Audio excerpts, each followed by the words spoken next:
생명으로 화하게 만들어주는 잉태의 고통을 주는 하나님의 이제 도구인 것을 알 수가 있잖아요. 이런 과정을 거쳐서 나중에 이제 그게 이제 온전케 되어지고 나면 해산 때가 되어지면 누가 건들고 말고 이제 그게 관계가 없어지죠. 싸울 일이 싸워봤자 싸운다 해서 문제 해결되는 것이 아니라는 거죠. 하여튼 10달 동안 뱃속에다 내놓고서 그걸 계속 경험을 했는데 뭐 더 이상 싸워봐야 해결이 안 되죠. 해결될 일도 아니고.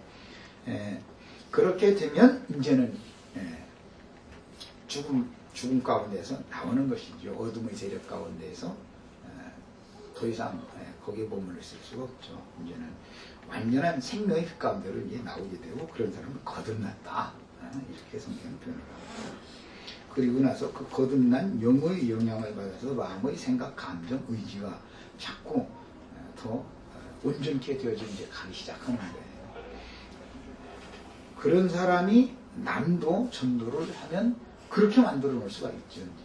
본인이 그런 경험이 있어야만 되는 것입니다. 그래서 말씀을 듣는 것은 생명의 씨를 심는다라는 것일 뿐이고 생명의 씨가 심어지면 반드시 잉태하고 잉태하는 그 고통의 기간과 해산하는 수고가 있어야 되는 것이고 그 다음에 이제 거듭남이 꼭 그 다음부터 구원을 이루어가는 새로운 과정이 뱃속에서 구원을 이루는 것은 값없이 거저 이게 모든 것이 다 왜냐하면 엄마의 그 모든 것을 탯줄을 통해서 그냥 숨도 쉬고 뭐 똥도 싸고 탯줄을 통해서 다 하는 거 아니에요.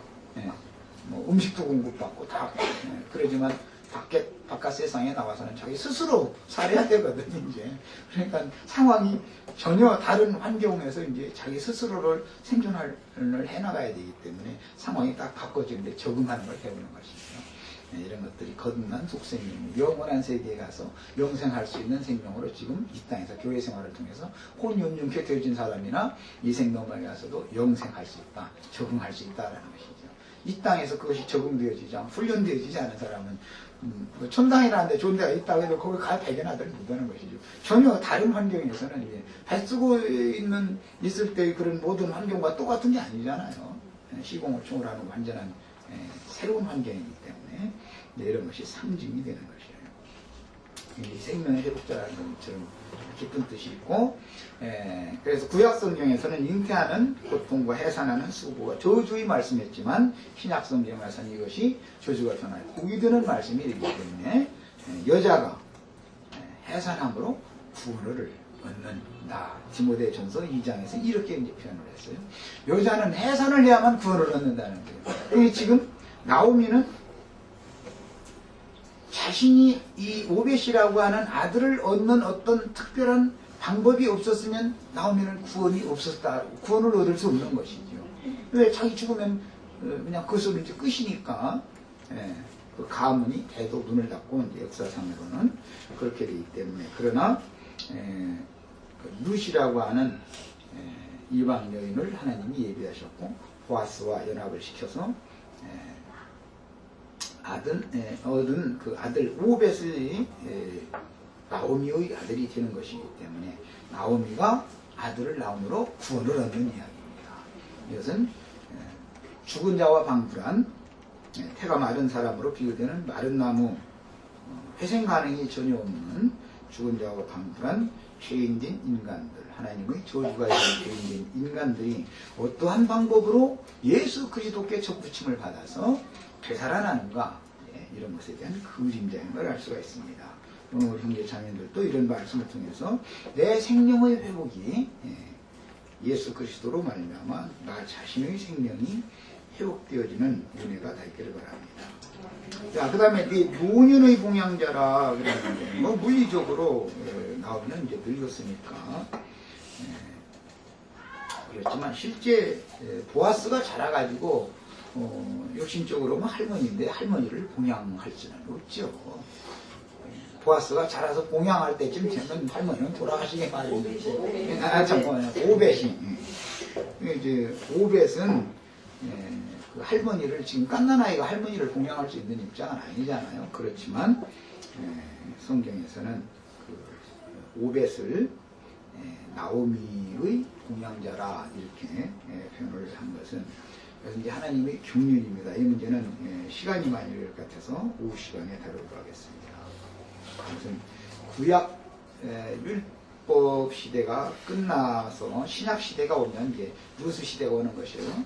루스를 통해서 아들을 낳는 이제 새 시대가 오면 교회 시대가 계속되어졌다가 교회 시대의 끝에는 처음에 교회 시대가 계시되기 위해서는 나오미로 상징된 유대교를 통해서 유대인들을 통해서 이방 땅에 복음이 전파되죠.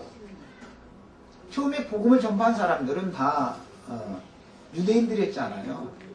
예수 그리스도의 사도들은 다 혈통적으로 유대인들이니까 왜 구원은 유대인에게서 나는 것이고 복음 전파의 시작 근원점은 예루살렘에서부터 시작이 되는 거기 때문에 하나님이 정하심에 따라서 그 근원자로부터 발원되어져서 시작이 되어져서 온 지구상의 모든 민족에게 이 복음이 전파되어지고 하나님의 말씀 천국의 씨가 다 심어지게 되고 이제 추수 매 세대마다 추수가 되니까 추수할 충분한 수가 채워지게 되면 시대의 전환이 또 한 번 와서 교회 시대가 끝나고 이제 유대인의 회복이 오기 때문에 노년이라고 그랬는데 늙은 시어머니로 상징된 유대인들에게 이방 가운데서 계시록의 영원한 복음을 전하는 마지막 나팔이라고 하는 이 나팔소리가 유대인에게로 다시 간다 그 말이죠. 그러니까 근원에서 이방으로 복음이 유대인들에게서 복음이 이방인에게 전파되어졌다가 이방 한 바퀴를 다 돌아서 유대인에게로 다시 돌아가는 것이죠. 그렇게 되면 이제 유대인이 회복되는 때가 오는 거예요. 이런 것을 하나님의 아들의 왕국의 나타남을 말하는 천년왕국이 시작이 되었다. 이제 이렇게 표현을 합니다. 이것은 오후 시간에 좀 더 자세히 설명하겠습니다. 자, 그 다음에 노년의 봉양자라고 하는 것은 우리 혈과 육에 속한 옛사람들이 속에서 거듭났을지라도 여전히 옛사람 안에서 사람 온전케 되어져가는 개인적으로 적용하는 거 이거는 과정을 거치기 때문에 속사람이 육을 잠식해 들어가는 것을 상징하는 것인 것을 알 수가 있어요. 공급을 하는 것이지만 실제로는 겉사람이 후패되어지는 만큼 속사람이 날로 새로워지는 것과 관계가 되는 것입니다. 그 다음에 너를 사랑하며 일곱 아들보다 귀한 자부가 나은 자다. 이것은 지금 2절에서는 자부가 나왔다 이렇게 말하는데 이것은 제가 아까 잠깐 얼핏만 지나가는 말을 했는데 루스의 태를 빌린 것이죠. 이것은 예수 그리스도의 탄생과도 이제 그 이치는 같은 이치인 거예요. 마리아라고 하는 처녀의 태만 빌린 것이지요. 그렇지만 하나님의 아들을 낳는 것이잖아요. 그래서 이것은 육신을 입고 있는 사람이신 하나님 예수 그리스도를 생산할 때는 반드시 사람의 모양으로 세상에 보내셔야 됩니다. 사람의 아들로 와야 되기 때문에 태를 빌릴 수밖에 없습니다. 이제 이런 것이 표상인 것이죠. 그런데 그렇다고 해서 마리아의 육신적인 남편이 요셉의 아들로 입적되는 게 아니죠. 하나님의 아들이죠. 요셉의 아들이 아니고 이런 것이 상징이라는 거예요. 토상이죠. 계시록 12장에 가면 이제 해를 입은 한 여자가